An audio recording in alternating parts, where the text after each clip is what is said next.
Então, professor, primeiramente vou responder a questão em relação às condições de contorno. O CST acredito que usa PML, né? Porque tanto aqui nas configurações, né, dos contornos cita PML, e também quando você vai em ajuda, em falar de ajuste de condições de contorno, só cita PML, beleza? Tá. Professor, tem outra questão aqui que surgiu, que foi o seguinte: quando eu estava verificando aqui com mais calma aqui essas condições de contorno, eu verifiquei que é, não está sendo aquela condição que eu imaginava, que era tudo aberto e as nossas dispositivos não estavam inseridos no meio infinito. As condições que foram impostas aqui, o problema foi o seguinte: foi em x e em y aberto, e em z máximo e z mínimo estava, ou seja, o limite inferior e superior do eixo z estava preenchido com uma placa infinita condutora perfeita, entendeu? Ou seja, o meu domínio está limitado entre duas placas condutoras elétricas perfeitas. Aí eu pensei, isso aqui não deve, devido ao programa ser muito bem feito e tal, e os resultados que a gente encontrou também estava sendo parecido com o que a gente estava esperando e tal, em relação àquele carpet clock e aquela lente sob medida que a gente fez, estava funcionando parecido com o esperado. Eu achei que essa configuração aqui provavelmente tem algum motivo para ser feita. Aí eu pesquisei um pouquinho isso e acabei encontrando que quando você limita o domínio entre duas placas contoras perfeitas, você está querendo que o campo se torne bidimensional, ou seja, só varia no plano. No caso aqui, no plano seria o plano XY.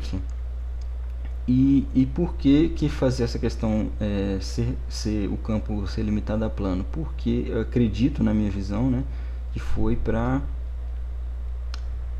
porque quando a gente faz o desenvolvimento da transformada quase conforme, a gente faz o que? A gente limita ao problema 2D. Então eu acho que natural que o nosso campo também seja 2D, certo? Então eu teria que limitar o problema para ser simulado em um ambiente 2D, ou seja, que não tenha variação nas três dimensões. Tá. Aí para verificar a validade disso, eu peguei o nosso problema num caso muito básico, né? Que seria a nossa porta discreta radiando.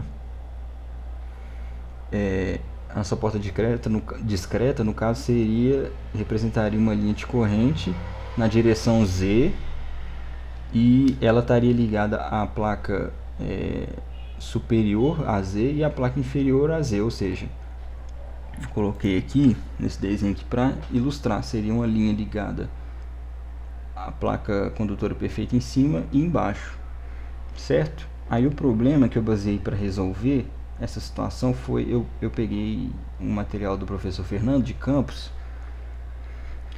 Seria essa situação aqui, onde tem essa fonte aqui superficial na direção Z aqui, e tem seria superficial aqui circular e tal.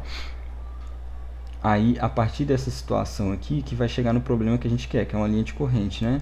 No caso, você vai fazer esse raio dessa estrutura circular aqui tender a zero. Aí eu fiz passo a passo partindo desse problema aqui, entendeu? Mas só que com os condutores perfeitos em cima e embaixo aqui para um dado valor de Z, certo? Mas o desenvolvimento aqui é muito parecido com o que está aqui nos slides. Eu vou até te mandar, certo?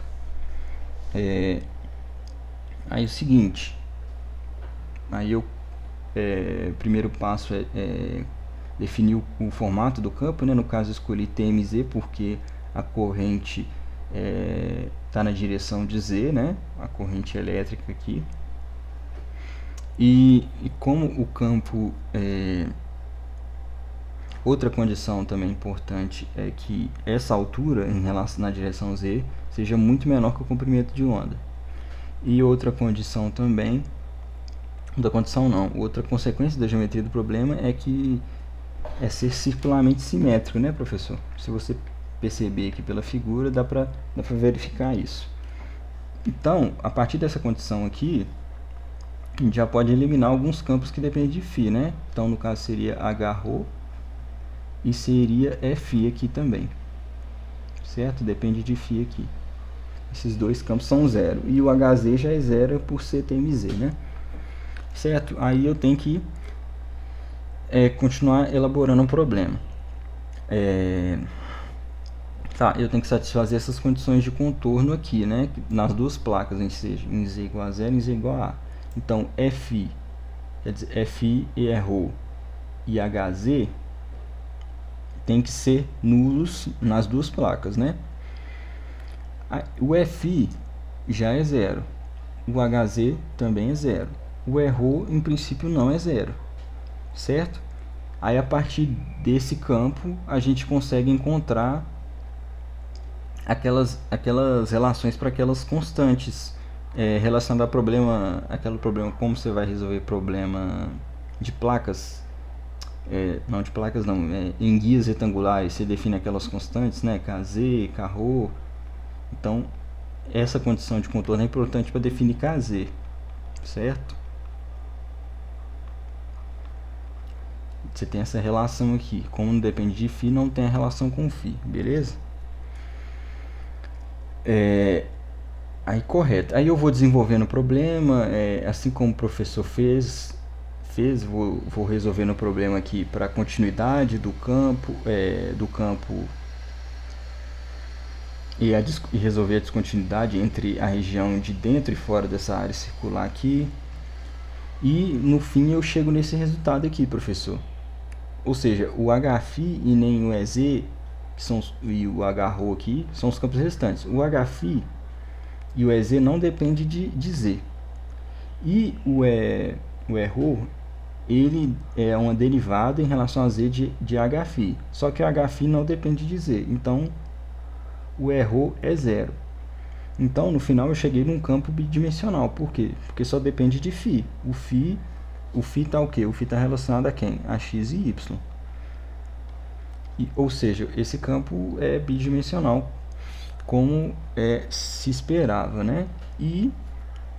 Ou seja, quando você enxergar o campo em vários planos, né, paralelo, perpendicular ao eixo Z, não vai variar. Só vai variar quando você olhar no plano mesmo, com Z constante, né? Certo?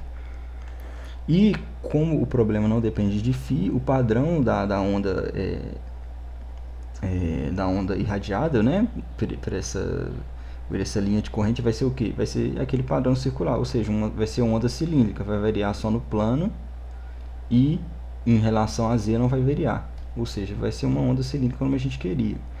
Aí o seguinte, professor, uma última coisa, eu resolvi o problema normalmente considerando essas constantes Kz aqui, Kρ, mas no final eu cheguei que não depende de Kz, então no fim eu acredito que Kz você poderia anular ela, então o Kρ seria igual a K. Só que o seguinte, no final eu cheguei que o problema não depende de Kz, mas eu poderia resolver o problema de outra maneira também, professor, que é o seguinte, eu encontrei até artigo citando que artigo não, eu me baseei aqui nesse material do professor quando ele está falando de corrugação, guia retangular aqui com corrugação. Aí ele vai fazer o tratamento aqui de uma componente aqui, aí ele vai fazer a mesma coisa que eu vou fazer aqui. É o seguinte, para satisfazer essas condições de contorno aqui, vamos trabalhar apenas aqui com ρ, que a princípio não é zero. É o seguinte, na placa de cima e de baixo o ρ tem que ser zero. Só que essa altura aqui, em relação na direção Z, é o que? Ela é muito menor que o comprimento de onda. Então, não há espaço para o ρ variar daqui de cima para aqui para baixo. Se ele não há espaço para ele variar de cima até embaixo, porque ele é muito menor que o comprimento de onda, ele vale zero em toda a altura aqui, em toda essa direção aqui. porque ele vale zero em cima e zero embaixo, então se não varia muito, então a gente assume que ele é zero. Então ele é zero em todo o domínio do problema. Então a gente poderia assumir que não esse problema não há variação com z. A gente eliminaria a princípio também o erro aqui já de cara, antes de resolver o problema, mas eu quis fazer desses dois jeitos para ver como é que eu chegaria no resultado final, se teria alguma diferença, entendeu? Mas aí acabou que fazendo dos dois jeitos eu acredito que chegou no resultado que era que eu esperava, né? Ou seja, um campo bidimensional. Aí eu queria que o senhor avaliasse, ver se meu raciocínio estava certo ou se acha que está tudo errado, a simulação foi feita errada, certo? Aí era isso que eu queria falar.